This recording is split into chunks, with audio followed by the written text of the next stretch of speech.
चांद पृथ्वी का अकेला नेचुरल सैटेलाइट है। इसका डायमीटर पृथ्वी का लगभग 1/4 है और यह औसतन 384,400 किलोमीटर दूर है। चांद की सतह पर क्रेटर, पहाड़ और मारिया नाम के सपाट मैदान हैं। चांद का गुरुत्वाकर्षण खिंचाव पृथ्वी पर ज्वार भाटा के लिए प्राइमरी फोर्स है। जैसे जैसे चांद हमारे प्लैनेट के चारों ओर घूमता है, इसकी ग्रेविटी से महासागरों में उभार आता है, जिससे हाई और लो टाइड्स बनते हैं। ज्वार भाटा के पैटर्न प्रेडिक्टेबल होते हैं और इन्होंने लाखों सालों से कोस्टलाइन और समुद्री जीवन को आकार दिया है। सूरज भी ज्वार भाटा को प्रभावित करता है, लेकिन चांद का प्रभाव इसकी प्रॉक्सिमिटी के कारण ज्यादा स्ट्रांग होता है। चांद पृथ्वी के एक्सियल टिल्ट को भी स्टेबलाइज करता है, जिससे प्लैनेट के क्लाइमेट को लंबे समय तक रेगुलेट करने में हेल्प मिलती है। ये स्टेबिलिटी रिलेटिवली कंसिस्टेंट सीजन बनाए रखने के लिए इंपॉर्टेंट है। साइंटिफिक स्टडीज से पता चलता है कि चांद के बिना पृथ्वी का टिल्ट और ज्यादा ड्रामेटिकली बदल सकता है, जिससे जियोलॉजिकल टाइम स्केल पर सिग्निफिकेंट क्लाइमेट चेंज हो सकते हैं। चांद के फेज पृथ्वी और सूरज के रिलेटिव उसकी पोजीशन के कारण होते हैं। इन फेज को हजारों सालों से इंसानों द्वारा ऑब्जर्व और रिकॉर्ड किया गया है। कई एनिमल स्पीशीज, खासकर जो कोस्ट के पास रहते हैं, रिप्रोडक्शन, माइग्रेशन और फीडिंग जैसे बिहेवियर के लिए लूनर साइकिल पर डिपेंड करते हैं। फॉर एग्जाम्पल, कुछ सी टर्टल और मछली की स्पीशीज अपने नेस्टिंग और स्पॉनिंग के समय के लिए फुल मून की ब्राइटनेस का यूज करते हैं। नॉक्टर्नल एनिमल जैसे कि कुछ इंसेक्ट और बर्ड नेविगेशन के लिए चांद का यूज करते हैं। इस फेनोमेनन को लूनर ओरिएंटेशन के नाम से जाना जाता है। ह्यूमन कल्चर ने हजारों सालों से लूनर साइकिल को ट्रैक किया है। इसका यूज कैलेंडर डेवलप करने और टाइम मार्क करने के लिए किया है। चांद ने पूरे हिस्ट्री में आर्ट, माइथोलॉजी और साइंस को इन्फ्लुएंस किया है। साइंटिफिक रिसर्च ने ह्यूमन स्लीप और बिहेवियर पर लूनर साइकिल के पॉसिबल इफेक्ट्स को एक्सप्लोर किया है।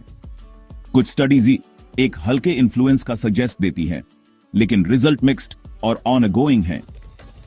चांद का कोई एटमॉस्फेयर नहीं है, इसलिए इसकी सतह पर एक्सट्रीम टेम्परेचर चेंज होते हैं। सूरज की रोशनी में लगभग 127 डिग्री सेल्सियस से लेकर अंधेरे में -173 डिग्री सेल्सियस तक। चांद में एटमॉस्फेयर की कमी का मतलब है कि यह लाइफ को सपोर्ट नहीं कर सकता, जैसा कि हम जानते हैं। इसकी सतह स्पेस वेदर के संपर्क में है, जिसमें सोलर रेडिएशन और माइक्रोमीटियोराइट इंपैक्ट शामिल है।